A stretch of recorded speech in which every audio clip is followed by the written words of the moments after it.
بسم الله الرحمن الرحيم. في ذكرى مثال القداسة والورع والتقى فقيد العلم والعمل الصالح سماحة آية الله العظمى الميرزا جواد التبريزي قدس الله نفسه وطيب ربسه.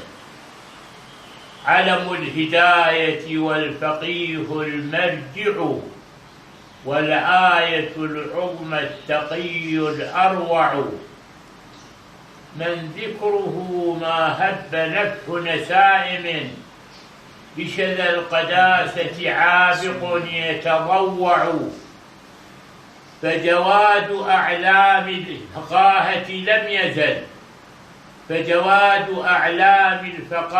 لم يزل باسم له سفر المفاخر يسطع، آثاره للدارسين مناهل يروى بهن السابر المتطلع، بحر العلوم المستفيض بمده لله بحر بالجواهر مترع، والمبهمات من الشريعة انتجت فإليه في كشف الغطاء المفزع، بولاء آل محمد نال المنى إذ هم وسيلة من بهم يتشفع، ولشيعة الهادين كان محجة يأوي إليها كل من يتشيع، وبجهده الأمثال تضرب مثلما هو في التقى والزهد فذ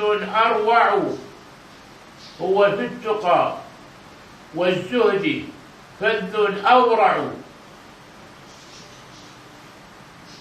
فهوامع البركات تغمر رمسه ما باسمه الميمون شنف مسمع. والسلام عليكم ورحمة الله وبركاته. الأقل عبد الستار الحسني عفا عنه الملك الغفار. حياكم الله.